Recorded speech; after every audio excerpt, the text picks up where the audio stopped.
નમસ્તે વિદ્યાર્થી મિત્રો, આજે આપણે એકમ નંબર 8 ભારતની સમસ્યાઓ અને ઉપાય વિશે અભ્યાસ કરવાનો છે. તો વિદ્યાર્થી મિત્રો, આપણા જે ભૌતિક સાધનો છે તે બદલાયા છે, પણ પ્રજાની કેટલીક આંતરિક જે બાબતોમાં અપેક્ષિત બદલાવ થતો નથી. જેમ કે પ્રામાણિકતા જે કહેવાય છે, શું કહેવાય છે? પ્રામાણિકતા છે, નૈતિકતા છે. પ્રામાણિકતા, નૈતિકતા, નાગરિકોની સમજ, એમની ફરજો, પરિવહનની જાગૃતતા, પર્યાવરણ સુરક્ષા, વૈજ્ઞાનિક અભિગમ તરફી વલણ વગેરેમાં હજુ આપણને ઉદાસીનતા જ જોવા મળે છે. હજુ પણ સમાજમાં વહેમો, નિરક્ષરતા, અજ્ઞાનતા અને અંધશ્રદ્ધામાંથી સંપૂર્ણપણે બહાર આવ્યો નથી. સ્થાનિક સ્વરાજ્યની સંસ્થાઓ, શિક્ષણ સંસ્થાઓ અને સ્વૈચ્છિક સંસ્થાઓ દેશના વિકાસમાં અગ્રીમ ફાળો આપી રહી છે, જેથી સામાજિકતા અને વ્યવસાયિકતાની પ્રગતિ કે વૃદ્ધિ ગોઠવાતી જાય છે.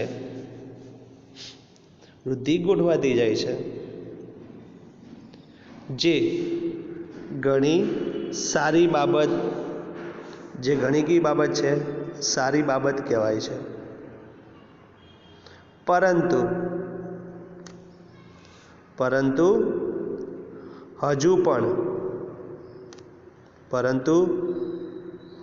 હજુ પણ કેટલીક સમસ્યાઓ છે. હજુ પણ આપણી કેટલીક શું છે? સમસ્યાઓ છે, જે આપણા માટે પડકારરૂપ છે, ચેલેન્જ છે.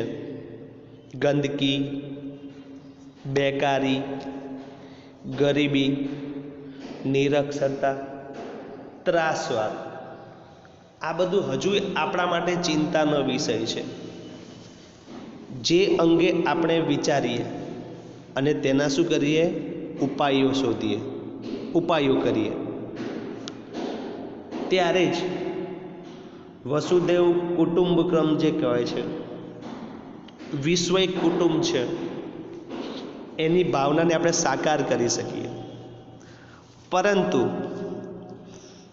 ભારતીય સમસ્યાઓનું જે માળખું, સ્વરૂપ, કે કઈ કઈ સમસ્યાઓ છે, એના વિશે ખાસ આપણે હવે અભ્યાસ કરવાનો છે. તો પહેલાં આવશે આંતરિક સમસ્યાઓ. જોઈ લઈએ. વસ્તી વધારો, નિરક્ષરતા, મોંઘવારી, ગરીબી, બેકારી, શહેરીકરણ, બેકારી છે, શહેરીકરણ જે કહેવાય છે, સાંપ્રદાયિકતા, ભ્રષ્ટાચાર, આતંકવાદ, આ બધી આંતરિક સમસ્યાઓ છે. ત્યાર પછી બીજી સમસ્યા આવશે પ્રાદેશિક સમસ્યાઓ. તો તેમાં ભાષાવાદ અને પ્રદેશવાદ છે. ત્રીજી સીમાવર્તી સમસ્યાઓ, બોર્ડરની સમસ્યાઓ. તો અહીંયા આપણે જોઈ શકીએ છીએ ભારત ચીન, ભારત પાકિસ્તાન છે, ભારત ચીન છે. ચોથું કુદરતી સમસ્યાઓ, પૂર, દુષ્કાળ, ભૂકંપ, સુનામી, જ્વાળામુખી, વાવાઝોડું જે કહેવાય છે. ઓકે, તો આ બધી શું છે? આપણી કુદરતી સમસ્યાઓ કહેવાય છે. તો આવી જે સમસ્યાઓ છે, એમાંથી કેટલીક સમસ્યા વિશે આજે આપણે વાત કરીએ. અને તેના કયા ઉપાયો છે તેના વિશે આપણે જાણકારી મેળવીશું. તો પહેલી જે સમસ્યા આવે છે એ છે વસ્તી વધારો. તો વસ્તી વધારા વિશે તો આપણે અગાઉના પ્રકરણમાં વસ્તી વધારા વિશે તેની કઈ અસરો છે એનો અભ્યાસ કર્યો છે આપણે. પરંતુ આપણે એ જાણીએ છીએ કે મોટાભાગની જે સમસ્યાઓ છે એનું મૂળ વસ્તી વિસ્ફોટ જ છે. વધતી વસ્તી સામે વસ્તી વધે છે તો તેની સામે સાધન સુવિધા જે કહેવાય છે એ પણ વધારવી પડે છે. અને વધતી જતી વસ્તીને લીધે દેશમાં થયેલી પ્રગતિ ઓછી દેખાય છે આપણને. ભારતમાં જોઈએ તો ઈસવીસન 2000ની વસ્તી ગણતરી મુજબ 102 કરોડ જેટલી વસ્તી હતી. પણ આજે આપણે જોઈએ તો 2017માં જોઈએ, ખાસ કરીને 2011માં જોઈશું તો 2011માં જોઈએ તો ભારતની જે વસ્તી ગણતરી છે એ 121 કરોડ જેટલી વધી ગઈ છે. એટલે આમ 18.14 કરોડનો વધારો થયો છે વસ્તીમાં. અને વસ્તી વધારાને લીધે કેટલીક માનવ સમસ્યાઓ પેદા થાય છે, જેમ કે પર્યાવરણીય પ્રદૂષણ, વસ્તીની ગીચતાથી રહેઠાણ, વસ્તી ગીચતા જે કહેવાય છે, પાણી, ખોરાક, તબીબી સેવાઓ છે, ડૉક્ટરની સેવાઓ, શિક્ષણ, રોજગારી, બેકારી, ત્રાસવાદ, ભ્રષ્ટાચાર વગેરે. તો આ બધી સમસ્યાઓ પેદા થાય છે. એટલે વસ્તી વિસ્ફોટ જે કહેવાય છે એ રોકવા સરકારે નિયંત્રણકારી પગલાં લેવા પડ્યા છે. ત્યારબાદ આપણે નવો ટોપિક જોઈશું નિરક્ષરતા વિશે. નિરક્ષરતા તો વિદ્યાર્થી મિત્રો, નિરક્ષરતા જે કહેવાય છે એ દેશના વિકાસને અવરોધતું મોટું પરિબળ છે. આઈએમપી છે, પરીક્ષામાં પૂછાય છે. નિરક્ષરતા દેશના વિકાસને અવરોધતું મોટું પરિબળ છે. નવા વિચારો, શોધો કે જ્ઞાનને સમજવા જે કહેવાય છે એના માટે સાક્ષરતા અનિવાર્ય છે. શિક્ષિત વ્યક્તિ સમજીને પોતાના વિચારો, અભિપ્રાયો, ખ્યાલો કે માન્યતાઓને અસરકારક રીતે રજૂ કરીને સમજાવી શકે છે. અને આઝાદી મળી ત્યારે દેશમાં નિરક્ષરતાનું પ્રમાણ ઊંચું હતું, પણ સરકારની શિક્ષણ પ્રત્યેની જાગૃતતાને લીધે સાક્ષરતા દરમાં વધારો પણ થયો છે અને વધતો જઈ રહ્યો છે. સાહેબ, નિરક્ષરતાને દૂર કરવાના ઉપાયો કયા છે? તો આજે સમાજમાં આપણે જોઈ શકીએ છીએ કે નિરક્ષરતાનો લાભ ઉઠાવવાના ઘણા કિસ્સા જોવા અને જાણવા પણ મળે છે. માટે નિરક્ષરતા જે કહેવાય છે એ કલંક છે. નિરક્ષરતા શું છે? કલંકરૂપ છે, જેને દૂર કરવા માટે ઘણી યોજના હાથ ધરાઈ છે. જેમ કે 6 થી 14 વર્ષ સુધી મફત ફરજિયાત સાર્વત્રિક શિક્ષણ જે કહેવાય છે, મફત ફરજિયાત સાર્વત્રિક શું છે? શિક્ષણ. ઓકે, જે મફત અને ફરજિયાત સોંપવામાં આવે છે સાર્વજનિક શિક્ષણ છે. બીજું, શિષ્યવૃત્તિ, મધ્યાહન ભોજન જે કહેવાય છે, પૂર્વ પ્રાથમિક શિક્ષણ છે, પૂર્વ પ્રાથમિક શિક્ષણ. કન્યા કેળવણીને લગતી ખાસ યોજનાઓ, આશ્રમ શાળાઓ, વિદ્યાદીપ યોજના, આદર્શ નિવાસી શાળાઓ, નિરંતર શિક્ષણ તથા હવે તો 2009થી RTE રાઇટ ટુ એજ્યુકેશન, શિક્ષણ પ્રાપ્તિનો હક સૌને છે. તો આ યોજના પણ અમલમાં મૂકવામાં આવી છે 2009થી RTE રાઇટ ટુ એજ્યુકેશન. ત્યારબાદ આપણે આગળ વાત કરીશું મોંઘવારી વિશે. તો મોંઘવારી કોને કહેવાય? તો જીવન જરૂરી જે વિવિધ ચીજ વસ્તુઓ તથા અન્ય જે પણ ચીજ વસ્તુઓના ભાવમાં સામાન્ય રીતે વધારો થવો, એટલે કે ભાવ વધે છે, તેને આપણે મોંઘવારી કહી શકીએ છીએ.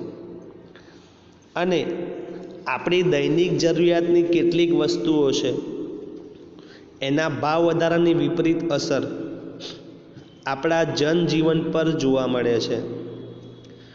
એટલે મોંઘવારી જે કહેવાય છે એ આમ પ્રજા માટે શિરદર્દ સમાન છે, માથાનો દુખાવો બની ગઈ છે. મધ્યમ વર્ગ કે મર્યાદિત આવકવાળા લોકો છે એને માટે જીવન વ્યવહાર ચલાવવો કઠિન બનતો જાય છે. અને આ મોંઘવારી જે છે એની અસર આમ પ્રજાને વેઠવી પડે છે અને તેમનું જીવન ધોરણ નિમ્ન બનતું જાય છે. મોંઘવારીનો મુકાબલો કરવો સૌને માટે મુશ્કેલ બન્યો છે. દૈનિક જરૂરિયાતની વસ્તુના ભાવ વધવાથી વસ્તુ વિના પણ ચલાવી લેવું પડે છે. તો સાહેબ, આ મોંઘવારીને દૂર કરવાના એટલે કે અટકાવવા માટેના ઉપાયો કયા છે? તો જો વિદ્યાર્થી મિત્રો, મોંઘવારી તો વધતી જ રહેવાની છે, પણ એની પાછળ કયા કારણો છે એ જોઈ લઈએ. પહેલાં કાળા બજાર, સંગ્રહખોરી અને વસ્તી વધારો એ મોંઘવારી માટે જવાબદાર પરિબળો છે. તો આપણે તેને રોકવા માટે નાગરિક તરીકે આપણે શું કરી શકીએ? તો આપણે કરકસર અને સમજદારીપૂર્વક જીવન વ્યવહાર ગોઠવવો જોઈએ. એ જ એનો ઉપાય હોઈ શકે છે. આગળ આપણે વાત કરીશું ગરીબી વિશે. તો ગરીબી એ આપણા દેશની ગંભીર જે સમસ્યા છે. ગરીબી એ આપણા દેશની ગંભીર સમસ્યા છે.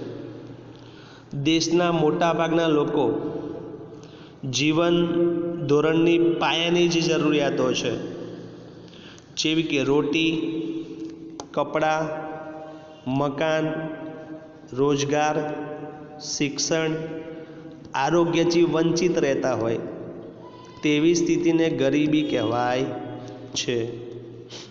ગુજરાતમાં હાલ ગરીબી રેખા નીચે જીવતા લોકોનું જે પ્રમાણ છે એ 14.7% જેટલું છે.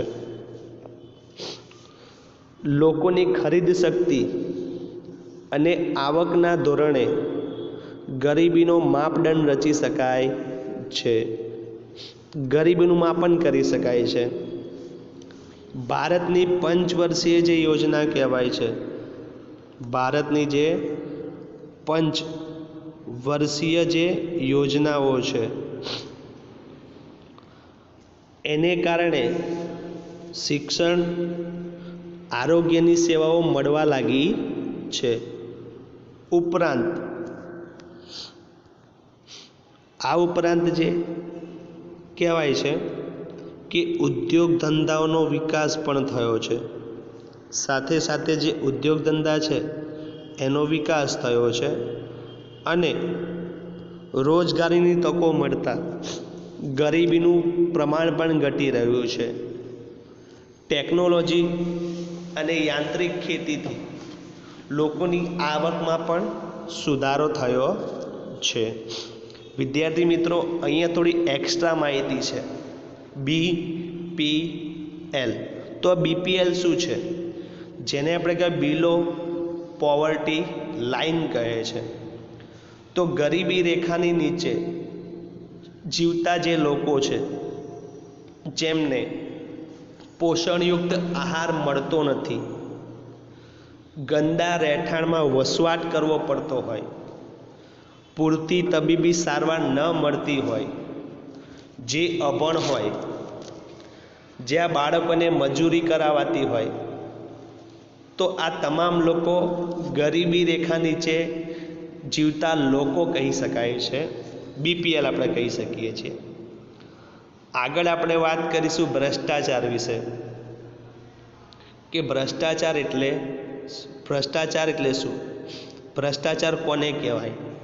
તો પહેલાં ભ્રષ્ટાચાર વિશે જોઈ લઈએ, કે જે વસ્તુ આપણા હકની છે, અધિકારની હોવા છતાં, જે વસ્તુ આપણા હકની કે અધિકારની હોવા છતાં તે મેળવવા કે વાપરવા માટે આપણે કશુંક ચૂકવવું પડે છે, કંઈ કિંમત ચૂકવવી પડે છે, તેને આપણે ભ્રષ્ટાચાર કહી શકીએ છીએ.